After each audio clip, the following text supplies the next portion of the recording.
Então, segurança e confiança se relacionam diretamente com firmeza. Então, quando a gente pensa assim, o que uma criança precisa? Ela precisa de pais seguros e confiantes, que, de fato, lhe indiquem o caminho, né? Porque ajudar a crescer não é deixar crescer, né, ao vento, é, de fato, dar um norte, né? E quando a gente pensa qual é o objetivo de compaginar carinho e firmeza, é o desenvolvimento de uma personalidade firme dos pais e dos filhos. Então, quem vem vindo nessas formações durante o ano todo já me ouviu dizer algumas vezes que o que educa é a personalidade do educador, certo? A gente já falou disso várias vezes, né? Porque por mais que às vezes a gente fale para os nossos filhos alguma coisa, dependendo de como a gente se comporta, dependendo das ações que a gente tem, a gente mostra para eles que aquilo que a gente falou não era exatamente o que a gente queria que eles fizessem, né? A gente não transmite uma mensagem clara. Então, desenvolver uma personalidade firme em nós é fundamental nesse processo, né? Só que precisa ter carinho. É preciso equilibrar os dois, carinho e firmeza, né? Inclusive, é o nome de um livro que está no Clube do Livro do ano que vem, a gente vai falar ao final, né? É preciso equilibrar os dois, equilibrar carinho, equilibrar firmeza, porque se nós, e está num slide posterior, mas eu já vou adiantar, se nós ficamos somente no carinho, nós corremos o risco de cair na permissividade. Então, de ser aqueles pais que, bom, tudo acontece e meio assim, cadê a mãe dessa criança? Ah, tá por aí, sabe? Né? Que a gente vê, né? Então, às vezes, a criança está num momento em que ela precisaria de uma intervenção e nenhum adulto interviu. Então, e não é por mal, porque às vezes a gente pensa assim, nossa, que mãe omissa. Não é isso. Muitas vezes é porque ela está presa. Eu falo da mãe, mas serve igualzinho para o pai, né? Os pais que estão aqui presentes me perdoem, eu vou falar mais de pai. Mas é porque, normalmente, o que acontece é que o pai ou a mãe que deixam ali uma situação acontecer é porque eles estão na ótica do carinho. Ah, eu preciso deixar o meu filho vivenciar as situações. Não é por maldade, né? Nenhum pai, nenhuma mãe quer o mal para o seu filho livremente, né? E se a gente cai demais na firmeza, a gente cai no autoritarismo, que não é autoridade, né? Então, o autoritarismo é aquela educação que a gente normalmente compara com quartel, né? Então, tem as regras, tem que fazer, é quase assim, tocou o sinal. Então, as crianças têm que dormir às 7h30. Então, 7h28, a criança está terminando de empilhar o Lego, pode guardar que está na hora de ir para a cama, né? Não dá nem tempo de terminar de pôr a torre do castelo, assim, né? Quase. Então, por isso a necessidade de equilibrar, porque senão a nossa casa fica um ambiente muito ríspido. Na primeira palestra do ano, olha como as coisas vão se encaixando, né? Nós falamos, eu não sei se vocês... Alguém lembra o tema da primeira palestra do ano? Quando nós chegamos em março? Os pilares foi a segunda, que é super importante também com isso aqui. Mas a primeira era da casa alegre.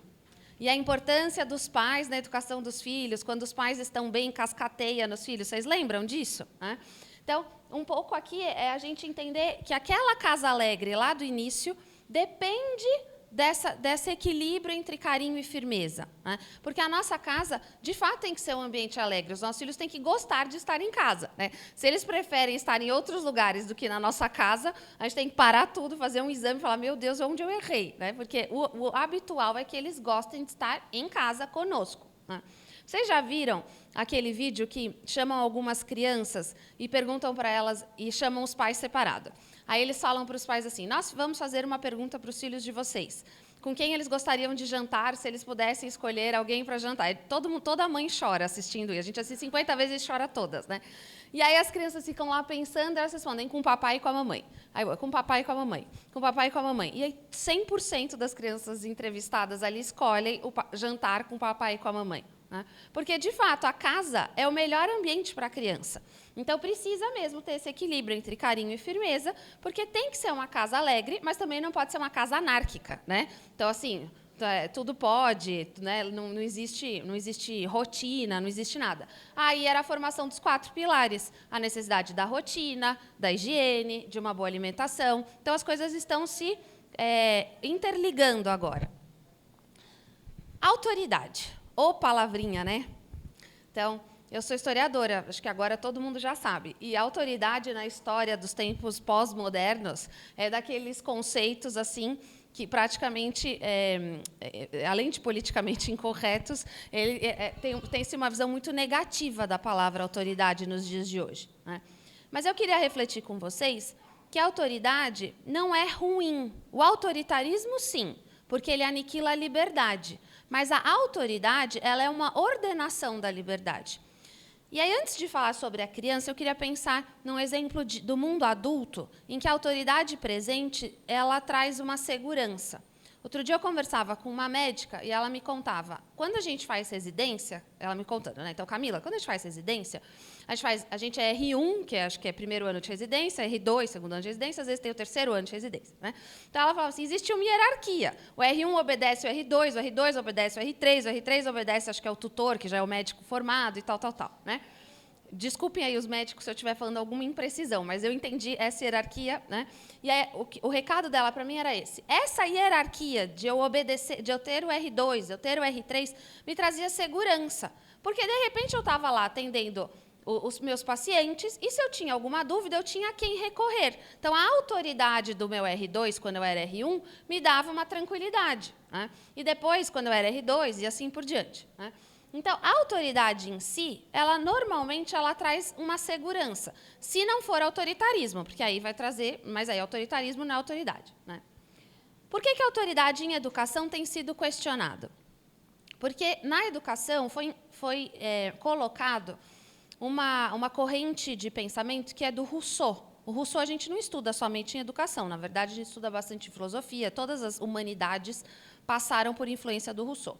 Mas o Rousseau ele tem um estudo sobre educação, que é o Emílio, e ele fala assim, que a criança nasce boa e a sociedade o corrompe. Acho que muitos de vocês já ouviram isso, né? E aí eu queria contar um caso. Há alguns anos, quando eu dava aula no 8º ano, que é o ano que a gente estuda Rousseau em História, eu li um trecho de Rousseau que dizia isso para as minhas alunas, e elas falaram assim. Aí eu falei, e aí, meninas? E elas falaram assim, acho que o Rousseau nunca teve filhos ou irmãos mais novos. Aí eu falei, por quê? Aí elas falaram assim, porque eu tenho um irmão menor e eu sei bem como que ele é ótimo, né? Porque o outro quer pegar o brinquedo dele, aí ele não quer dar o brinquedo, ele dá com o brinquedo na cabeça do outro irmão, né? Então, assim, claro, não estou legitimando a violência entre os irmãos, não é isso. Mas a criança pequena, ela traz em si uma desordem, que é a desordem do pecado original, inescapável, todos nós temos, né? Então, a criança, não é que ela nasce boa e a sociedade a corrompe. A criança, ela nasce com algumas desordens e a sociedade, especialmente o pai e a mãe, ordenam tudo isso. É a educação que ordena a criança. Porque, normalmente, quando essa cena acontece, me dá o brinquedo, não quero o brinquedo, me dá o brinquedo, né? E aí taca o brinquedo, o que acontece? Vem uma mãe ou um pai e vai conversar com essas crianças, né? E vai falar, olha, filho, né, a sua irmãzinha ou seu irmãozinho também quer brincar. Você aí vai ter que ver, né, se é o caso de ser generoso, se é sempre generoso e pela primeira vez resolveu defender seus direitos. Aí a gente vai ter que personalizar a conversa. Mas vocês me entendem, né? Entra um adulto lá e media essa situação e indica para a criança qual que é o caminho que ele vai percorrer, né, em direção ao bem, justamente, né? Então, esse mito da bondade da criança, do Rousseau, impregnou um monte de ação educativa. Então, tem várias correntes pedagógicas que acham que pai, mãe, professor não tem que intervir, tem que deixar a criança, né? Então, às vezes, pode ser que vocês já tenham ouvido isso, ou tenham amigos que assim, enfim, estão em outras escolas. Tem escola que o professor não corrige, né? Por que não corrige? Porque entende que a criança vai se corrigir sozinha. Então, não precisa corrigir a fala. Deixa eu falar, está falando, sei lá, parabéns. A gente não precisa falar que é parabéns, porque para quê, né? Que autoritarismo? Depois a criança descobre. Não é assim, né? A gente vai insistir que é o certo. Então, fulaninha, parabéns. Pode ser que ela ainda não tenha o fonema, tudo bem, ela vai fazer um esforço, a gente vai falar, muito bem, você está melhorando. Então, uma hora vai sair o r, né? Que é um fonema bem difícil. Enfim, tudo bem? A palavra autoridade, do latim, vem de autoritas, que quer dizer autor, que se relaciona com criador, né? E autor, nesse caso, é a ideia de uma figura de liderança, daquele apoio para o crescimento, né? Então, quando a gente pensa que a autoridade está relacionada a uma figura de liderança, muda totalmente o nosso olhar. É que nós somos bombardeados com a ideia de que a autoridade é negativo, não é liderança, é ordem, né? É como uma coisa impositiva. Mas não é isso, é uma liderança, é um apoio. Eu quero o seu bom crescimento, né? Eu desejo o seu bom crescimento. E, de fato, nós somos co-criadores com Deus da vida dos nossos filhos. Então, nós temos essa autoridade por direito natural. Né? E aí eu já falei, né, não é autoritarismo nem permissividade. E é uma conclusão óbvia, mas nós, adultos, também, as crianças também, mas nós, adultos, só obedecemos quem de fato tem autoridade sobre nós. Ainda que seja uma autoridade institucional. Aí o meu chefe, ele pediu, eu não concordo, assim, se não for uma coisa moral, né? Não queria fazer agora, mas pediu, lá vou eu, né? E a gente se ordena e faz, a gente obedece nesse sentido, né? Como a gente obedece, às vezes, mesmo no mundo adulto, às vezes a gente obedece conselhos de pessoas mais velhas, né? Então, não é nem uma questão de imposição, mas às vezes a gente conversa com uma pessoa mais velha, como uma Dorita, né? E aí ela nos orienta e você fala assim, é porque tem uma liderança, tem uma autoridade, você reconhece que naquela fala tem sabedoria, e aí você obedece, né? Não é, com o perdão da expressão, não é uma Zé Mané qualquer, né? Não foi alguém que pulou lá no YouTube falando sobre educação que eu nunca ouvi falar. É alguém que, de fato, tem autoridade no assunto, e aí a gente se dispõe a obedecer. Com a criança, o processo é muito similar. E é por isso que a gente vai refletir um pouquinho sobre como que a gente exerce a nossa autoridade, né? O Alexander Lyford Pike, ele é um médico que fez especialização em Navarra e em alguma universidade americana que agora me escapou. Eu estou achando que é Boston, mas eu posso estar equivocada. Ele é o autor do livro Carinho e Firmeza com os Filhos, que é um livro, quase um manualzinho, porque ele, inclusive, tem imagens. A gente vai ver dois recortes do livro. E, num determinado momento, ele diz assim, a omissão no exercício da autoridade priva os filhos da orientação de que mais precisam e que mais esperam encontrar nos adultos. Pontos de referência, modelos de conduta e aprendizado. Nós estamos num momento privilegiado da educação dos nossos filhos, porque nós somos a principal referência e modelo de conduta para eles. E vocês, pais da educação infantil, vão continuar sendo esse modelo mais ou menos até a virada da puberdade, que se dá dos 11, 12 anos. Né? Dos 11, 12 anos em diante, não somos mais nós o principal modelo de referência e conduta. Por isso é muito importante nós cercarmos os nossos filhos de adultos que mais ou menos vivam segundo os nossos princípios, porque eles vão se orientar por esses outros modelos. Mas enquanto eles estão na educação infantil e no início do Fundamental 1, porque eu conversava, tem mães do início do Fundamental 1 aqui, nós, mãe e pai, os principais pontos de referência e modelo de conduta para os nossos filhos. Então, se nós nos omitimos, nós estamos tirando deles um direito que eles têm, que é de olhar para nós e pautar as suas ações, né? Por isso, a insistência também, durante o ano inteiro, de nós revisarmos a nossa atitude. Então, como é que eu me comporto? Como é que as virtudes estão acontecendo em mim? E quando eu falo isso, falo para mim também, sabe? Porque eu monto a palestra e penso, nossa, eu preciso revisar isso, eu preciso revisar aquilo. Ontem eu passava a apresentação para o meu marido, todos vocês conhecem, né? O famoso tio Léo.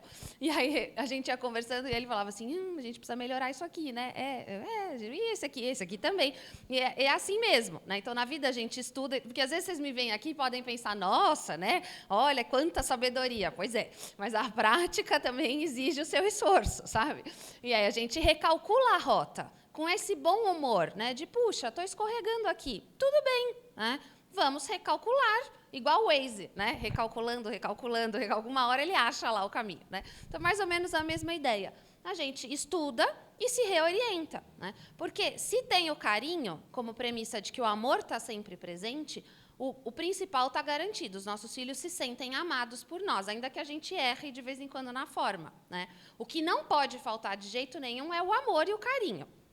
Então, se está faltando amor e carinho, aí sim tem comprometimentos graves. Mas se a gente erra em alguma outra coisa aqui do que a gente vai falar daqui para frente, dá para recalcular também sem grandes danos. Tudo bem, Camila, e o que eu faço para ser essa figura de autoridade?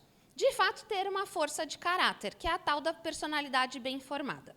Alguns autores diferenciam caráter de personalidade, no sentido de que o caráter se forma até a idade da razão e dali para frente é a personalidade. E a personalidade orientaria, inclusive, um caráter mal formado, né?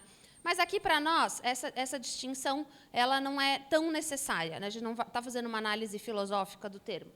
Mas, de fato, é aquela pessoa que busca o bem, né? Então, eu tenho uma força, que é toda a educação da vontade feita em nós, que também já foi um tema nosso, né? Toda a educação da vontade aplicada em nós mesmos para um direcionamento para o bem, né? E, para isso, nós precisamos ser uma figura respeitável. Aí eu ouvi uma palestra outro dia de uma médica psiquiatra, e ela falava assim, sabe aquela mãe, e aí eu vou falar, é mais a mãe que faz isso, descabelada, com aquele coque assim, sabe, que a gente faz de manhã, quando ainda não deu tempo de arrumar, né? E aí, meio de pijama, meio sem pijama, com aquele chinelinho com meia, e que aí sai pela casa dando ordens e tal, tal, tal, é a figura mais desrespeitável do planeta, né? E aí eu ouvi aquilo e pensei, nossa, com aquela onda de calor que passou uns dias atrás, acho que estava todo mundo com o coquezinho meio despenteado, né? Porque era o que sobrava para nós, né? Era a possibilidade de sobrevivência.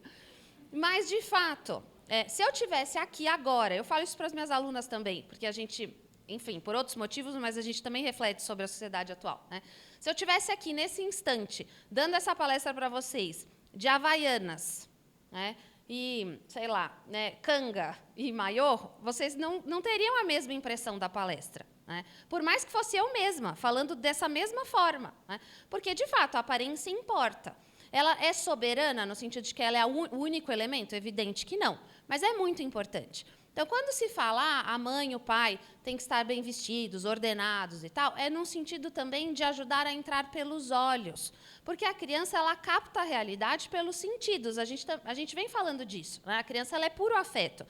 Então, se ela vê aquela figura meio descompassada, né, às vezes não representa autoridade. Evidente, não precisa estar de salto alto, né, em casa o tempo todo, trocando fralda de salto agulha, né? Não é isso que se trata, né? Não precisa estar de terno e gravata para dar o almoço das crianças. Não é isso, mas minimamente ordenados, né? Então, já não mais com aquela cara de lençol, como dizem as nossas alunas, né?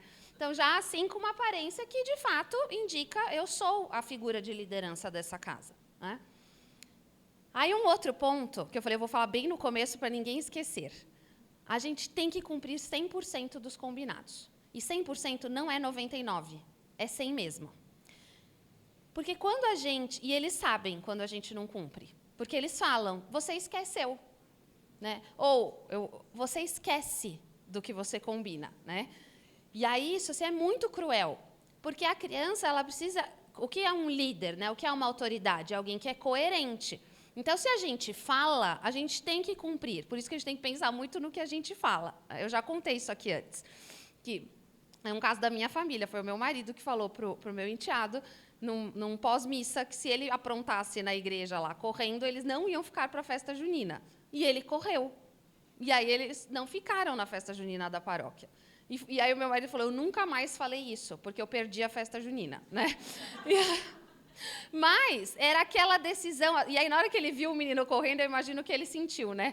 Aquele, que porcaria que eu falei que a gente não ia ficar na festa, porque agora eu não vou poder ficar na festa. Então eu conto porque, quando ele me contou, eu pensei, mas cumprir o que a gente fala é muito mais importante do que perder a festa, sabe? Então, claro, o ideal é a gente não fazer essas ligações que ele fez, né? Porque aí todo mundo perdeu a festa e não foi legal. Mas, se a gente fala, a gente tem que cumprir. Então, também a gente não pode falar aquelas coisas que nunca vão ser cumpridas, do tipo, se você não se comportar, você vai a pé embora. Ah, é? Você vai deixar ele aqui no colégio e a pé até, sei lá, o Morumbi? Não vai, né? Então, se a gente não vai fazer, então, ou sei lá, né? Se você, não sei o quê, nunca mais, gente. Né? Então, esses a gente tem que tomar cuidado. Porque se a gente fala, não vai dar para cumprir, e aí a gente vai ter problemas, né? Depois, ter uma força intelectual. E isso é uma percepção que a criança tem de nós que é mais sutil, no sentido de nos ver estudando, nos ver lendo para eles. Então, vai montando no imaginário da criança o seguinte conceito, meus pais são sábios, eles estudam, eles leem para mim, né? Eles já sabem fazer essas coisas, e eu não. Então, vai construindo uma imagem de autoridade no sentido de que olha o que eles já sabem fazer e como isso é importante, eles dominam essas técnicas. Então, eles Então, quando eles falam para mim, é aquela figura que tem esse domínio, sabe? Igual quando eles quebram um brinquedo e falam assim, o papai vai consertar. E às vezes a gente olha e fala, nossa, mas só por milagre, né? Mas tudo bem, se o papai vai consertar, né, o papai que conserte. Mas é que aí, quando o papai conserta, acho que ele cresce uns 10 centímetros no imaginário da criança, né? Porque o meu super papai conserta o brinquedo, né? Às vezes é super fácil, né? Só aquela cola mágica lá que cola e tudo resolvido. Mas às vezes não é. Mas, em todo caso, é nesse sentido a força intelectual. Eles perceberem que nós dominamos os conhecimentos. Né? E constância, que eu pus em negrito de propósito. Constância não é só no sentido de cumprir os combinados, mas constância de comportamento. E isso eu diria até um pouco mais para as mães do que para os pais, porque os pais não têm ciclo hormonal no mês, e as mulheres têm. Então, às vezes os filhos dão uma aprontada e a mãe está de TPM e ela reage igual um leão. Aí passou a TPM, ele apronta mais ou menos a mesma coisa e a gente fala, não, tudo bem, é só limpar e tal. E a criança deve olhar para a gente assim, é que eles não têm esse vocabulário, mas se eles tivessem, eles pensariam assim, a mamãe é bipolar, né? Porque eu derrubei o leite há uma semana e ela brigou comigo meia hora. Derrubei o leite agora e ela falou que tudo bem, é só passar um paninho, né? Então, tem um monte de mãe rindo, porque é verdade, acontece, né?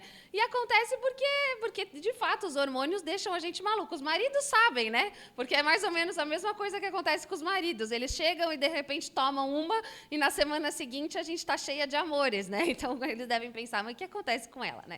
Então, eu digo que é mais para as mulheres, mas não quer dizer que não aconteça com os homens. Porque, às vezes, o homem pode chegar mais cansado, uma época, sei lá, né, me fugiu a expressão que tem em banco, quando é época de perto de bônus e não sei o quê, sabe?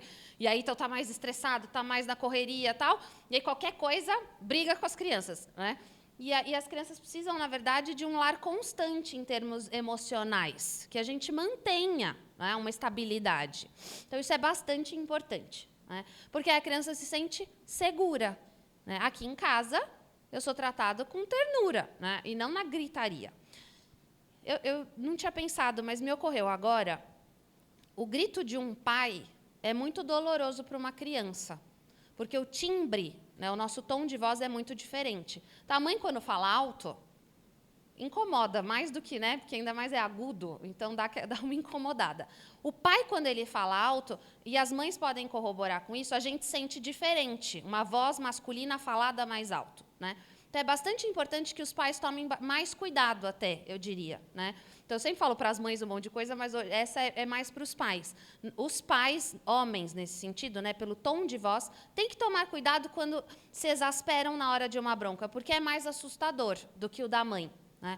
Então, não deveria ser um recurso habitual, né? Nem da mãe também, mas eu digo que o da mãe acontece isso, né? Ele vai para o agudo e aí não é exatamente a mesma coisa, não é exatamente o mesmo impacto sentimental.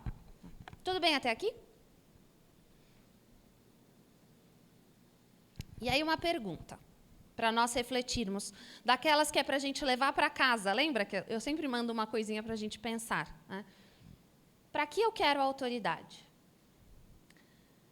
Outro dia, uma mãe me contava que ela saiu da escola, foi para o estacionamento, ela tem 2 filhos, os 2 estão na educação infantil, e foi aquele dia que aconteceu o estouro da boiada, sabe? Então, na hora que ela foi pôr no carro, um empurrou o outro, eles já entraram chorando dentro do carro, na hora que ela foi prender a cadeirinha, o mais novo se debatia insanamente, quem nunca passou por isso, né? Então, assim, eu não vou, eu não quero, né? E se batia e não deixava passar o braço na cadeirinha e tal. E aí a mãe falou assim para mim, eu senti vergonha. E aí eu fiquei pensando, eu não posso fazer nada, porque eu estou com tanta vergonha que pode ser que eu jogue a minha vergonha nos meus filhos. E que isso dê aumente assim a minha reação, sabe? Porque eu estou impactada pela vergonha, né? Imagina, mãe, todas as outras mães lá me vendo, meus filhos mal educados se debatendo, não sei o que, dentro do carro, né? Ela falou, enfiei eles o mais rápido possível, fechei a porta e fui embora, né? Pensando na minha vergonha. E eu super entendo, porque eu também morro de vergonha de vez em quando. Eu brinco e falo assim, tomara que não vejam os filhos da diretora de formação, né? Porque aí vão falar, olha só o que faz, né? Porque são normais, graças a Deus, né? Não são... É igual os santinhos lá do Instagram, né? Estão lá rezando bonitinhos, mas é porque ninguém viu na hora que a câmera fechou e o que fizeram, né? São normais. Graças a Deus, os nossos filhos são normais. Nós é que precisamos pensar. Então, eu quero autoridade para quê? Para mim? Para eu ficar bonita lá no estacionamento, né? Então, olha, os filhos comportados da fulana, entram maravilhosos dentro do carro, nunca dão chilique no supermercado, e tal. Ou eu quero autoridade para eles, para o bem dos meus filhos. É evidente que tem um ganho secundário, a gente gosta de ficar tranquilo, né? É bom poder ir ao mercado e não ter que enfrentar uma birra por causa de um chocolate que estava na prateleira. É evidente que isso é bom, mas esse tem que ser um ganho secundário. Na hierarquia, assim, dos nossos valores de adultos, o primeiro ganho da autoridade é o bem dos nossos filhos. E aí a gente precisa ordenar isso. Então, isso demanda uma reflexão. Parar para pensar. Né? Então, quando eu passo tal situação, eu, de fato, sinto vergonha. Ou eu, de fato, me sinto humilhada. Bom, vergonha e humilhação é muito próximo. Ou, né, normalmente, o que é? O nosso orgulho gritando, né? E orgulho vai dar sempre, porque, como diz um santo, o São José Maria diz que o orgulho morre 24 horas depois da gente, de tão potente que ele é. Né? E é danado esse orgulho, né? Porque às vezes a gente acha que está tudo bem, aí quando a gente se examina, fala, era mesmo, eu estou cheia de orgulho e vaidade. Né? Então, cuidado. Né? Um ponto de alerta para nós pais. A autoridade para o bem do meu filho, não para o meu bem, ainda que, de fato, seja bom. Né? Mas focando na criança. Então, né? Eu quero que o meu filho me obedeça. E o óbvio, às vezes, precisa ser dito, né? Obediência é uma virtude.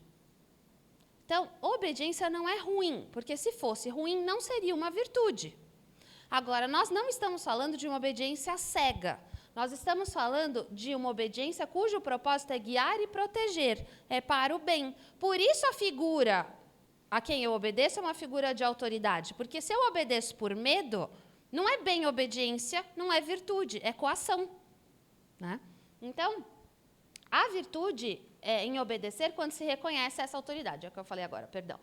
Não é nem porque a pessoa é simpática e nem porque eu tenho medo. Porque, claro, se a pessoa é simpática, às vezes é só por... Ainda que de vez em quando isso se faça presente, especialmente quando eles são pequenininhos, né? Então, obedeço porque a professora foi muito gentil, eu não quero desapontar a professora, obedeço para não deixar a mamãe triste. Isso faz parte desse estágio dos pequenininhos. Né? Mas quando se obedece só porque a gente não quer desagradar alguém que é gentil, não se está vivendo a virtude. Porque, às vezes, a pessoa que é gentil não está encaminhando as coisas para o bem. Né? E aí, como eu já disse, se temos medo, aí não é virtude, é coação.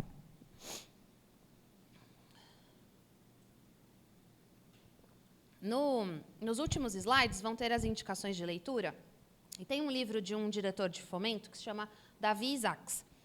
E ele diz até os 13 anos, mas ele escreveu esse livro há mais de 20. E eu tendo só a discordar que hoje não é mais até os 13 pelos inputs que as crianças recebem. Mas isso funciona bem para a nossa faixa etária até os 7 anos. Né?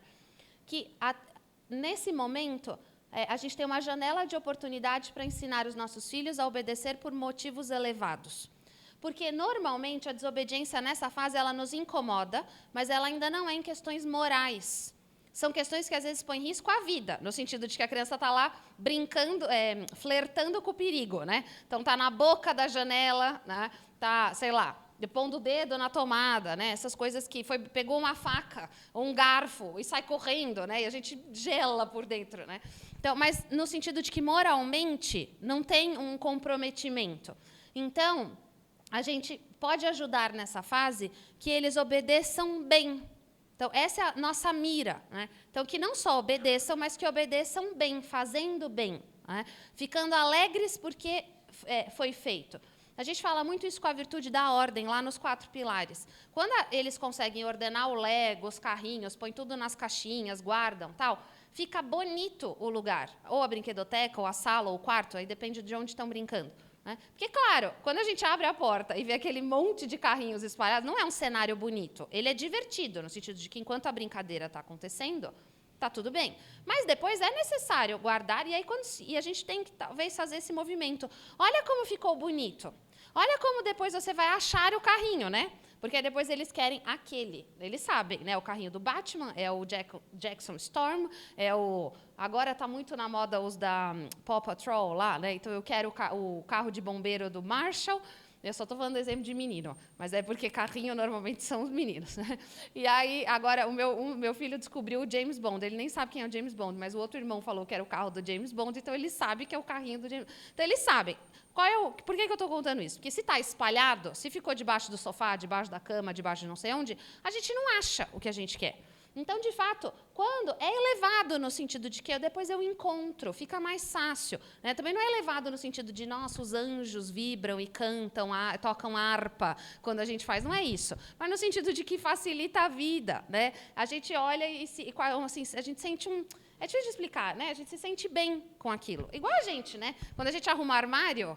A mulher é assim, a gente arruma o armário e arruma a vida por dentro da gente ao mesmo tempo. E a gente se sente ótima, porque arrumou o armário e a nossa cabeça. Né? Então, é mais ou menos nessa ideia. É um ganho interior. Algumas ideias práticas, porque senão, né? Como fazer? Então, começar diferenciando regras de combinados. E eu diria mais. A gente tem que diferenciar regras de combinados de implicância. Porque, às vezes, a gente tem umas implicâncias. Sabe assim, ó, por exemplo, o banho tem que começar pela cabeça. Tudo bem, até tem uma lógica, né? Porque aí você limpa aqui, aí depois passa o sabonete e tudo mais. Tá. Mas se a criança pegou o sabonete e começou lavando o pé, de fato, qual é o problema moral, ético, científico, biológico de deixar a criança lavar o pé primeiro? Aí a gente se gasta toda... dando banho na criança. Não, porque não é para começar para lavando o pé, porque imagina que ideia, você vai lavar o pé, aí vai escorrer a sujeira do cabelo, vai sujar o pé, fica lá 5 minutos brigando, porque a criança pegou o sabonete para lavar o pé, e aí quando a criança, sei lá, bate no irmão, você fica 5 minutos dando o mesmo tipo de bronca. Porque eu já disse para você que não é para você bater na sua irmã, então não tem hierarquia, percebe? É tudo a mesma coisa. Então, regras de combinados de implicância. Aí, outro ponto de exame, a gente se examinar o que é implicância. O que é aquilo que é quase uma tradição hereditária. Na minha família, a gente lava o cabelo primeiro, antes de, sabe? A gente tem umas manias. E a gente, às vezes, quer pôr a mania na criança. Então, não gastem energia com implicância. Mas com regra e combinado, sim. E regra é diferente de combinado. E a gente vai destrinchar isso. Vocês vão ter que pensar as regras e os combinados da casa de vocês. Aqui eu vou dar só umas ideias que pode ser que vocês não concordem e está tudo bem. São só umas ideias. Mas a regra é aquilo que é inegociável. Na minha casa é valor. A gente não admite. Combinado é aquilo que é a melhor forma de fazer alguma coisa, é uma norma de boa educação e permite flexibilidade. Por exemplo, uma regra. Não se bate em meninas. Não se ofende as pessoas. Não falamos palavras feias à toa. Esse à toa eu aprendi com uma educadora, porque ela dizia assim, às vezes o pai solta um palavrão, e aí o filho fica, então a regra é descumprida. Então, à toa dá para a gente dar uma contornada. Se o pai bate o carro, né, e solta um que, né, sabe o que acontece, né, gente? Bate o carro, é difícil você falar assim, nossa, tudo é para o bem dos que louvam a Deus e tal, né? Aí já sai direto levitando do carro batido, né? Não é o normal é, sei lá, você prende o dedo na gaveta, às vezes sai uma palavrinha que não é tão bonita.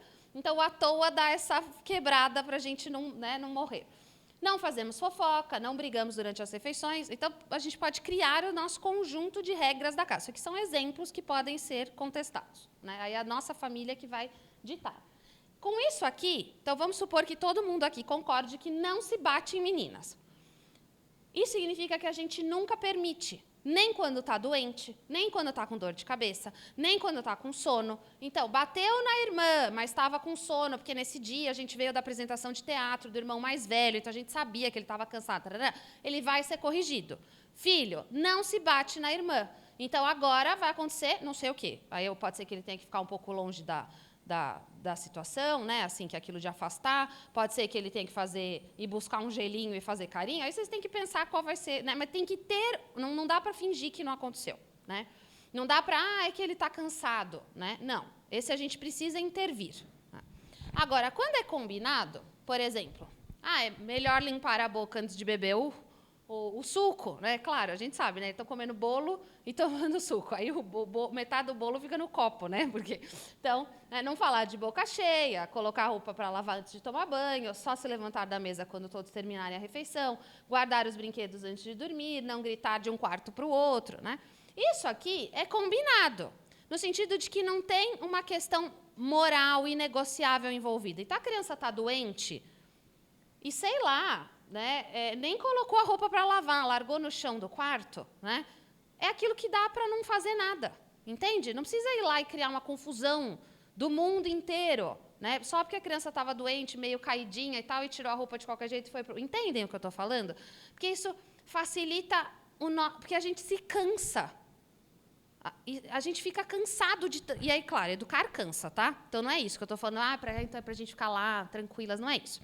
Mas estou dizendo que, às vezes, a gente gasta muita energia com uma coisa que não precisa tanto. E aí, na hora que vem uma que precisa, do tipo bateu na irmã, aí a gente já gastou todas as nossas fichas das broncas do dia e não somos nem mais ouvidas com o que, de fato, era importante. Então, a gente precisa ter essa gradação, né?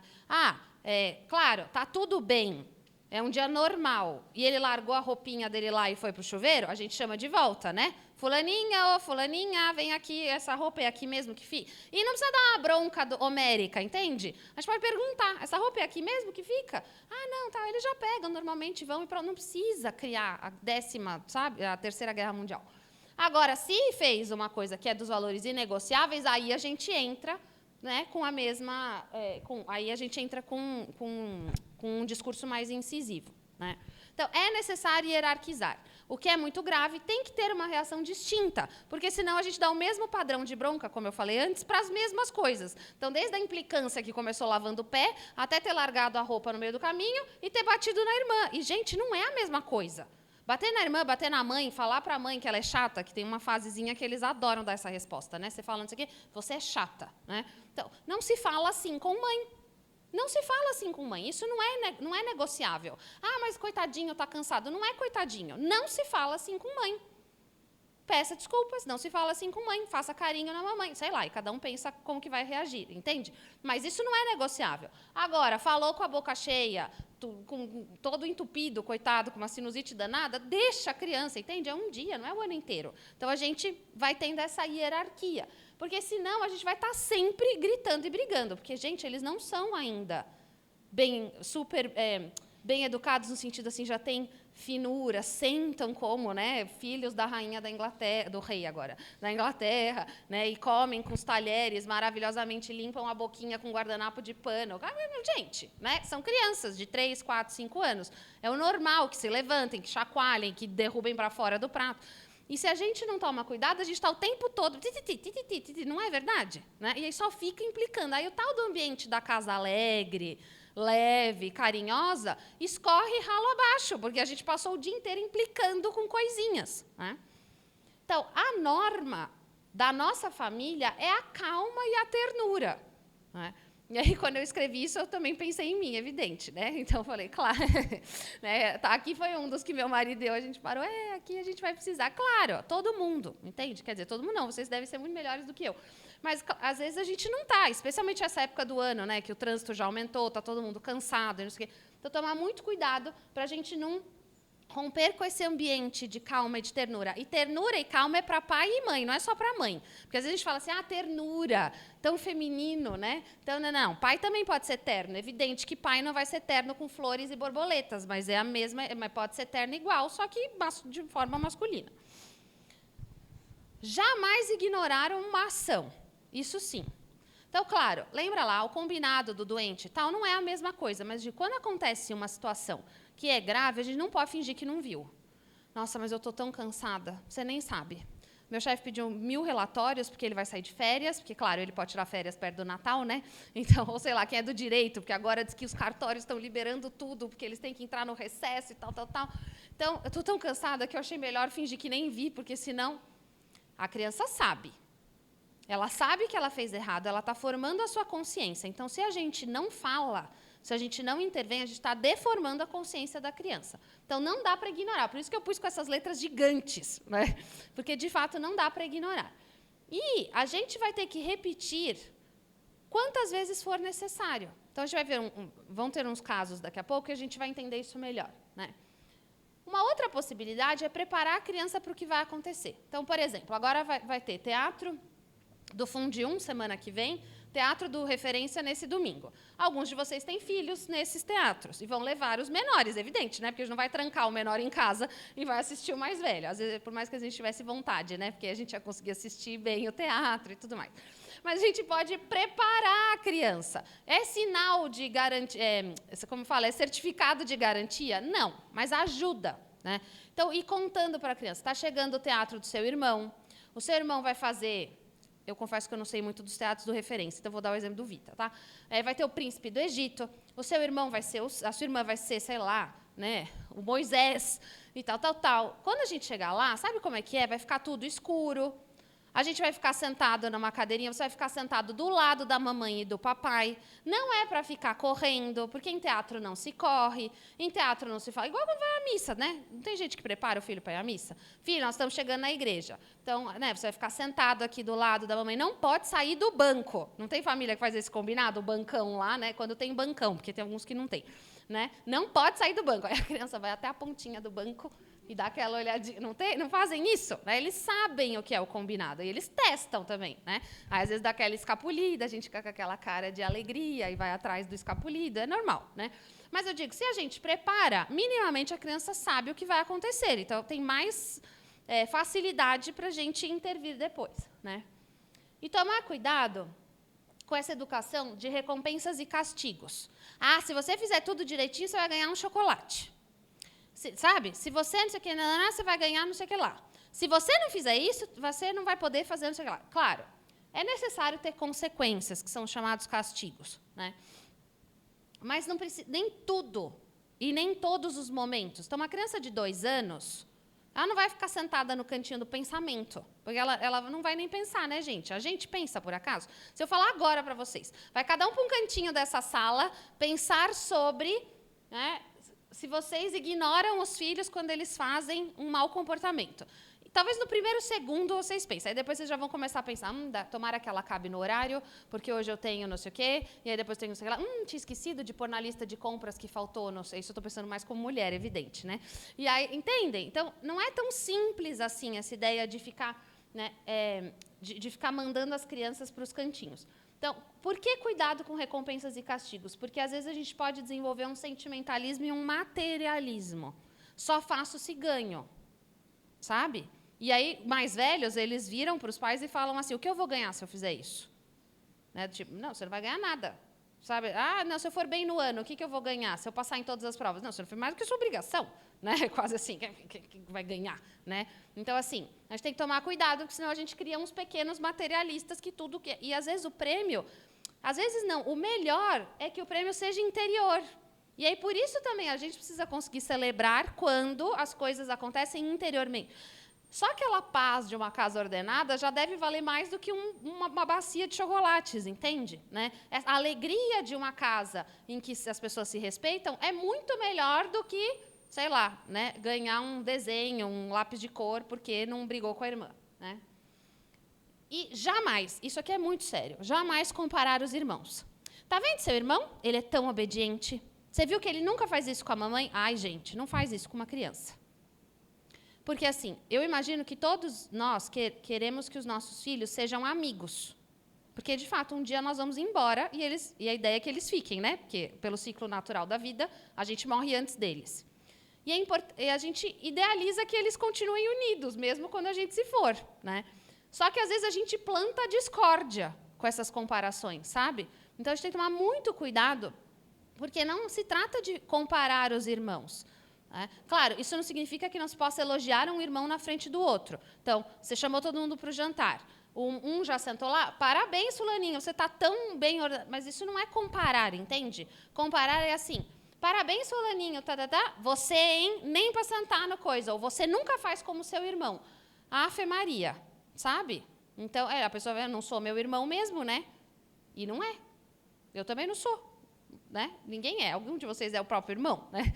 Então aí pode criar uma rivalidade que não é necessária. Para a gente pensar ações. Então, criança de 4, 5 anos falando as tais das palavras feias. Quem nunca ouviu o filho que se divertindo com cocô, xixi e pum, né? E aí começa a fazer mil coisas. Mudam a letra da música para falar, né? Parabéns pro cocô. Não tem umas coisas assim no carro?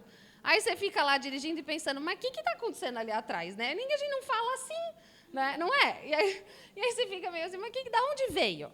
Então, claro, essas assim, que são da vida, no sentido de que, bom, é fisiológico, né? Fazem parte do dia a dia deles. Então, a graça deles é só mudar de lugar.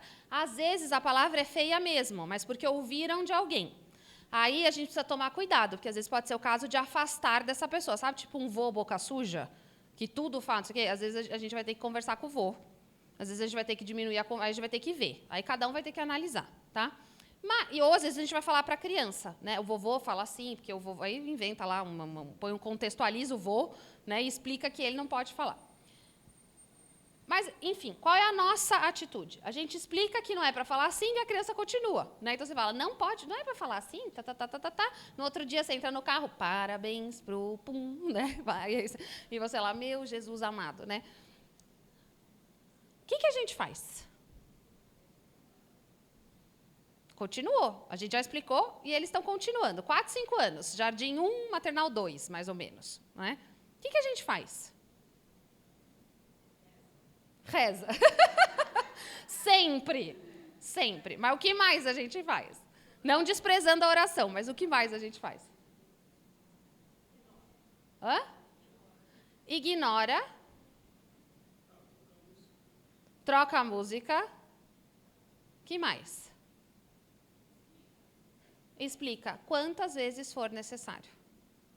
O limite de tentar em educação é conseguir. Sabe? Então, pode ser que... Nossa, mas Camila, eu estou de março a novembro falando que não pode. Tudo bem? É seu filho, é meu filho. Eu quero que ele pare, em algum momento ele vai parar. E distraio, ao invés de brigar, mas já falei 1000 vezes que não pode falar cocô, brigando, virado para trás, quase batendo o carro, a gente pode falar, não se fala assim, né? A gente não usa essa palavra nesse contexto. Não é assim a música. Como que é a música do jeito certo? Né? Parabéns pro Felipe. E vai mudando a música. Ou sei lá, né? Vocês viram aquele dinossauro voando no céu? E aí as crianças... né? Sei lá, né? A gente tem que ser criativo, porque senão a gente só briga, né? Ou agora, no meu caminho de volta para casa, tem 1000 coisas. Tem copo do McDonald's inflado, tem Branca de Neve na janela de não sei quem, tem trocentas bandeiras do Brasil. Então, a gente vai mostrando tudo isso no caminho quando a coisa está dando errado, sabe? Porque, claro, senão é bronca daqui até lá, 4 e tantas da tarde, todo mundo cansado, eles e a gente que está dentro do carro. Naturalmente não vai dar certo se a gente não tiver uns recursos, sabe? Então, o que fazer? Falar até conseguir, sem ficar brigando. Entende? Não é que ofendeu, não é que virou para a irmã e falou, você é um cocô. Porque aí, quando é assim, é um pouquinho diferente. Né? Aí a gente vai ter que falar, não se fala assim com a irmã, isso é grave, isso é feio, a sua irmã não é isso aí, Mas se está na coisa da musiquinha lá, que em tese não está ofendendo ninguém, a gente pode ser mais leve. Depois um outro. Grito. Criança de 2 anos, maternal 1, que resolve gritar. Nos melhores momentos, né? Consagração da missa. Ah! Né? Não tem? E a gente quer abrir um buraco e se enfiar, né? Quer morrer em combustão espontânea, para ninguém nem ver a gente. Né? Explica. Dói a orelha da mamãe, do papai, do irmão, sei lá de quem. Né? Uma coisa importante. Sempre que tem esse tipo de questão, não come, grita, afastar uma possibilidade de alguma alteração fisiológica. Será que grita, fala alto e tal porque não ouve? Pode ser. É sempre a primeira dúvida? Não tanto porque hoje em dia as crianças saem da maternidade com teste auditivo e tudo mais, né? Mas não custa, entende? Se você está tentando, está falando que tem que falar baixo, a gente não grita, porque também tem isso, né? Eu sou professora, eu falo alto pra caramba, porque eu estou acostumada a falar alto, porque eu sou professora. Né? Então, os meus alunos têm que me ouvir. Então, de vez em quando, eu me pego falando como se eu estivesse lá com 20 alunos na sala e eu só estou com os meus 2 filhos pequenos. Aí eu penso, nossa senhora, eu estou gritando. Né? Então, não é por mal. Então, às vezes, a gente precisa ver se a gente também não fala alto e, por isso, eles estão... Né? Verificar os estímulos da casa. É uma casa barulhenta. Tem televisão ligada, som ligado, Alexa falando, não sei lá mais das quantas. Então, né? sempre excluir sono e fome. Porque se a criança está com sono, se a criança está com fome, ela vai reagir diferente. Gente, a gente que é adulto fica mal-humorado com fome.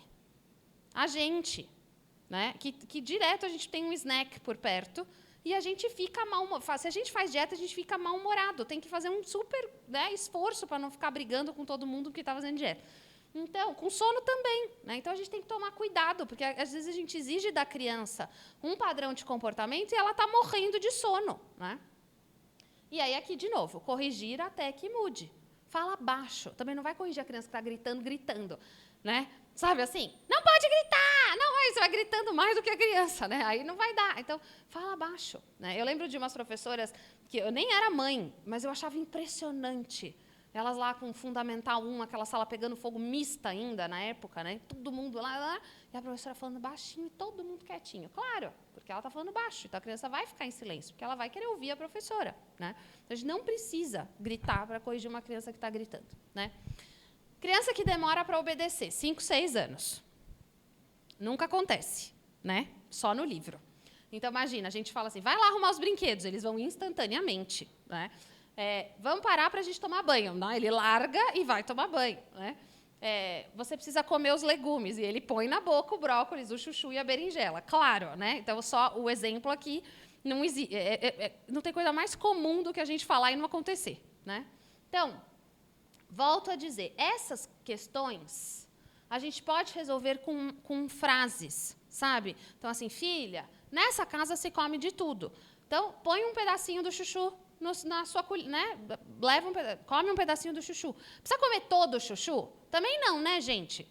Então, entende? Se comer de tudo não é comer tudo. A gente falou disso lá na alimentação, lá atrás, nos 4 pilares. Mas a gente precisa... E a gente fica repetindo igual um mantra, sabe? Nessa casa se come de tudo, nessa casa se come de tudo, nessa casa se come de tudo, tal, né?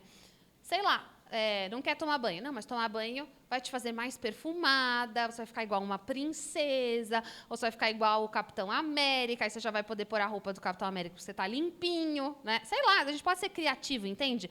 Não vai ficar chamando o menino de cascão.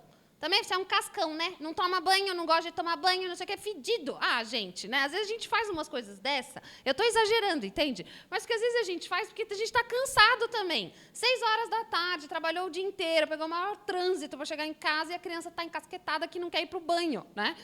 E a gente está na pressa de pôr a criança cedo na cama, porque eu ouvi na palestra da Camila lá no início do ano que tem que dormir 10 horas por noite.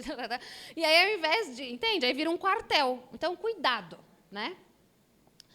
Tudo isso para dizer... Por que eu fiz questão de pôr esses 3 exemplos? Porque dá para resolver algumas situações de desobediência com conversa, sem ter que ficar brigando. Porque uma das coisas que dói no coração de uma mãe e de um pai é terminar o dia com a sensação de, puxa, no tempo que eu estava convivendo com meu filho, eu só briguei com ele. Ele chegou da escola, sei lá, 4h30, 5 horas, e das 4h30, 5 horas, até a hora que ele foi deitar, eu só briguei com ele. Isso dói no fim do dia. É uma dor da mãe, é uma dor do pai. Então, não precisa ser assim, mas também a gente nunca foi ensinado isso aqui, né? Então, tem muita gente estudando sobre obediência infantil e dando outras possibilidades. E a gente pode incorporá-las ou não, né? Aí, claro, cada um com a sua liberdade, mas né, são possibilidades. E a birra? A birra existe. Ela é bastante comum no Terrible 2. Que existe também. Eu tenho um casal de amigos que fala assim, nossa, meu filho abraçou o Terrible 2 e não quer mais largar. Casou, né? E não quer mais soltar. Então, de fato, existe. A birra existe. Mas a birra, ela precisa... a criança precisa de um ordenamento. Alguém viu? Teve um vídeo que viralizou de uma mãe que filmou a criança fazendo birra. É um menininho que está de fraldinha, ele queria tomar um picolé, não era dia de tomar picolé, e a mãe se filma. E deixa a criança lá e ela fica, você quer uma aguinha? Vocês já viram esse? Ela oferece água, ela fica lá assistindo ele lá, coitado. Ele está insano de chorar, de gritar, de não sei o quê. E aí, me fez pensar em algumas coisas, né? Então, a primeira coisa é não expor uma criança na hora da birra. Gente, ninguém filma filho fazendo birra. Assim, com todo respeito a essa mãe, nem sei quem ela é, né? Então, não estou julgando a mãe. Mas a situação, ela publicou, né? Então, ela permite que a gente fale sobre. Então, assim, quando o pessoal fala, no Instagram as famílias são todas lindas e tal, é claro, porque a gente não fica parando para filmar o momento que o outro está batendo no irmão, que está brigando, né? Que é o normal da vida. Antes do Instagram, Quando a gente tinha o filho, o que a gente fazia? Quando que a gente tirava foto de filho? Quando estava fazendo coisa bonita, né? Quando que a gente filmava? Quando ele estava cantando uma musiquinha bonita, o que você falava para ele? Repete, e filmava. Quando ele batia na irmã, você não fala para ele, repete, né, que eu vou te filmar, né? Então, assim, o normal é que a criança não fique exposta no momento em que ela está fazendo uma coisa que não é boa. E expor não é só tirá-la da situação no momento em que ela está fazendo a birra, que a gente vai falar disso agora, mas também não ficar contando para todo mundo. Você não sabe a vergonha que eu passei no estacionamento, com o escândalo que a minha filha deu, sabe essa história que eu acabei... Né? Aí conta para a avó, conta para a madrinha, conta para o marido, conta para a empregada, para a babá, para a professora, para a coordenadora. Gente, para quê? Entende? Para que expor a criança desse jeito? Né? Então, morre a birra com você. Ninguém precisa saber da birra do seu filho. A gente só precisa saber para a gente ordenar a vida dele. Né? Nesse momento, é necessário orientar a criança. Ela não tem a nossa capacidade intelectual. Se a gente que é adulto, às vezes, não tem, né? Não brinquei lá com a mulher na TPM, que às vezes faz isso, faz aquilo. Imagine uma criança. Então, nesse momento, a gente precisa dizer, filho, eu sei que você quer comer o picolé. Hoje não é dia de comer o picolé. Vamos fazer não sei o quê. E tira a criança do ambiente. E pode ser que ela demore muito para passar, especialmente quando é birra de supermercado, sabe? Eu quero tal brinquedo, tal comida, eu quero tal brinquedo, tá. Então, tira a criança. Você vai ter que ir embora. Deixar lá o carrinho de compra e ir embora mesmo. Né? Ai, que trabalheira. Depois eu vou fazer a compra como? Faz pelo aplicativo. O seu filho é mais importante. Entende? Tira o seu filho dessa situação. Né? Ou não o coloque. Vamos comprar um brinquedo para o amiguinho que vai fazer aniversário. Aí você leva o seu filho de 3 anos para comprar um carrinho lá do Marshall, da Patrulha Canina. E o seu filho não vai poder ganhar um outro carrinho para ele. Para que você vai levar o seu filho na loja de brinquedo? Você ficar falando para ele que não pode? Para ele chorar que ele não ganhou? Ele tem 3 anos, gente. Ele não tem maturidade para entender que ele não vai ganhar o brinquedo, entende? Mas com 7 anos ele tem? 7 anos para 3 tem uma diferença brutal. Entende? Então, compra pela internet, não precisa nem ter que ir na loja. Hoje está tão fácil, né? E te entregam na sua casa. Né? E se bobear, empacotado. Então, às vezes, a gente cria umas situações que complicam a vida dos nossos filhos. Né? E aí eu estou encerrando. Tá? Tem 2 estratégias do livro Carinho e Firmeza com os Filhos que eu queria apresentar para vocês que ajudam a resolver essas situações. Uma é a do disco riscado. Eu adorei esse nome, mas só é para a nossa geração. Né? Para os nossos filhos não vão nem saber o que é. Que é você repetir a informação sem ficar entrando no ciclo que ele está. Porque, às vezes, a gente pede, então, por exemplo, você pode guardar os brinquedos? Porque eu sempre tenho que guardar os brinquedos. Aí eles respondem para a gente.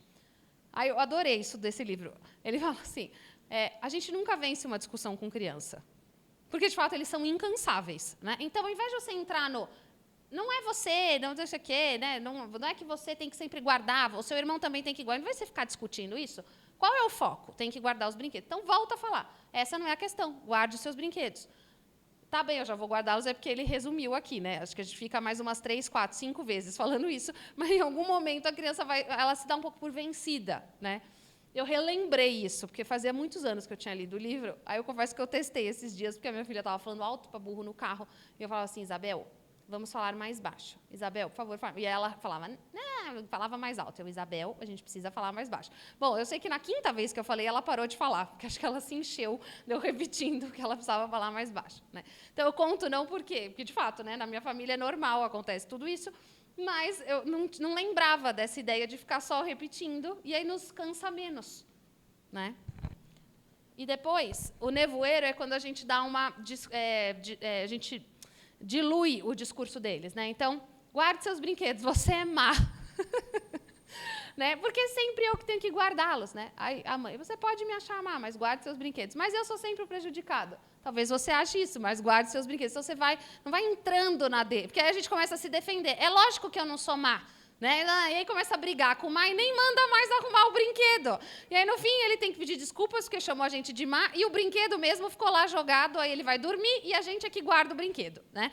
Então, claro, ele não pode chamar a gente de má, entende? Mas a gente não precisa comprar todas as brigas ao mesmo tempo. Né? Depois,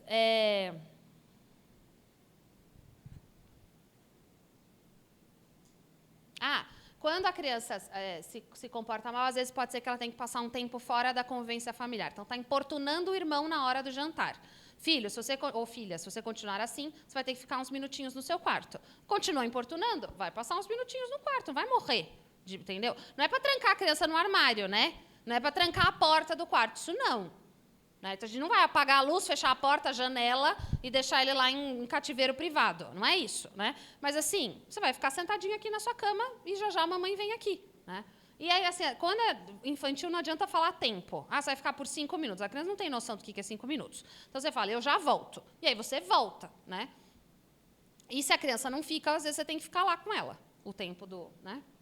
Sempre reconhecer o positivo, afundar o mal em abundância de bem. As crianças fazem um monte de coisas bonitas durante o dia. Tem várias vezes que eles são generosos, tem várias vezes que eles são obedientes, tem várias vezes que eles são autônomos e a gente não fala nada.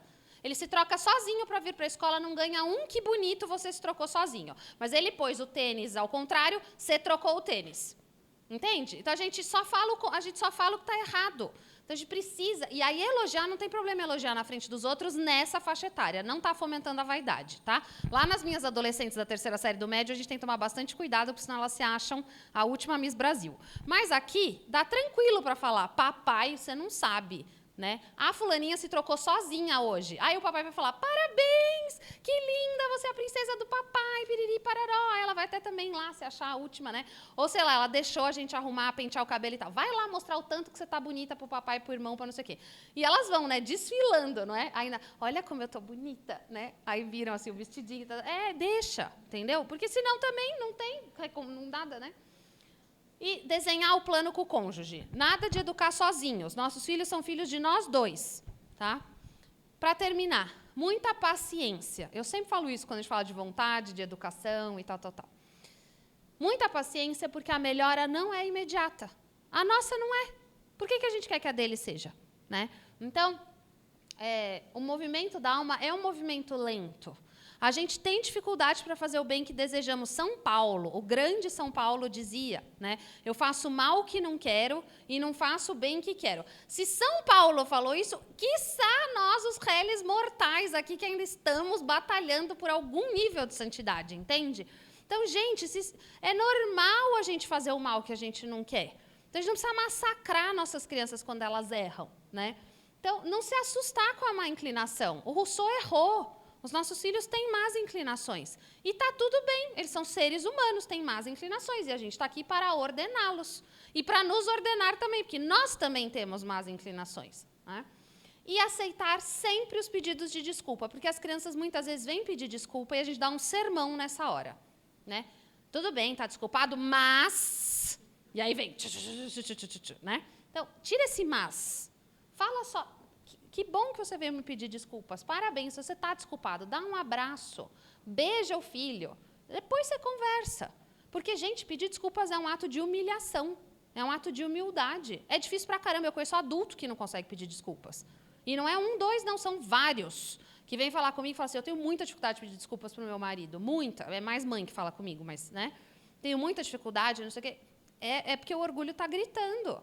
Então, assim, se adulto tem dificuldade de pedir desculpas, imagina uma criança. Então, se ele fez todo esse movimento de vir te pedir desculpas, acolhe, abraça, põe no colo. Né? E aí, para encerrar, uma vez eu ouvi isso de um sacerdote. Se a gente tiver que errar para alguma coisa da balança entre o carinho e a firmeza, erra para mais carinho. Não é para errar, né? Ele fala, tem que equilibrar. Mas se for para errar, erra para mais carinho. Porque um lar que tem mais carinho é melhor do que um lar autoritário. Aí, quando a gente pensa assim, você fala, é evidente, né? Porque um lar em que a criança se sente amada é muito melhor do que um quartel-general. Ainda que a gente seja meio permissivo, entende? Então, quem tem um temperamento mais quente tende a ser mais autoritário, normalmente, tá? Então, há que se fazer esse exame. Eu tendo a ser mais autoritário. Então, então, a minha balança de carinho não é equilibradinha, tem que ter um pouco mais de carinho, porque eu, por natureza, já tendo a ser mais firme. E se eu sou mais molengão, eu vou ter que fazer eu vou ter que subir o outro prato, entende? Então, eu vou ter que pôr um pouco mais de firmeza para compensar meu excesso de carinho. Então, equilíbrio não é os 2 pratos certinhos, sabe? A gente tem que pôr isso na nossa... dialogando com a nossa personalidade. 3 livrinhos de indicação de leitura. Esse aqui, Clube do Livro do ano que vem. A gente vai discutir a fundo todas as estratégias do livro, se eu não me engano, no mês de agosto do ano que vem. Ele é o livro de agosto. A Educação das Virtudes Humanas e sua avaliação é o do Davi Isaacs, que eu apresentei. E esse aqui eu conheci ontem, mas eu li um trechinho dele sobre obediência, achei uma graça. Bom, eu devia ter posto o livro da Letícia, que está ali atrás, falhei, desculpa, Lê. Mas já fica recomendado o livro da Letícia Tavares. Lê, me fala o nome bonitinho do seu livro, de começo ao fim, só para eu repetir aqui no microfone. O livro dos hábitos que mudam o mundo, né? Uma gracinha de livro, né? E esse aqui é The Family Virtues Guide, que é uma graça, porque ele é escrito numa visão infantil, como se a criança estivesse lendo, né? Então, quando você pratica, só que é em inglês só, quando você pratica a obediência, na verdade, você está ganhando, né? Então, ele escreve meio que na visão da criança. Então, só para quem não sabe ainda, nós lançamos um clube do livro do Catamarã. O Clube do Livro do Catamarã ele é composto por 8 livros que a gente vai ler ao longo do ano que vem, de fevereiro a outubro, e nós vamos ter encontros presenciais para discutir o livro aqui no colégio. Então, para quem quiser, ele já está disponível no site da Quadrante, tem o QR Code aqui para quem quiser acessar a tela, e aí vocês podem adquirir ou o box com todos os livros ou somente os títulos que vocês ainda, porventura, não têm. E aí, então, no início do ano, vocês vão receber o calendário de discussão desses livros. E a ideia é um pouco ajudar os pais que precisam ter mais, não conseguem estar tanto na escola, porque podem fazer a leitura, e a gente vai transmitir a discussão, vai ser tudo simultâneo, né? E é isso. Muito obrigada.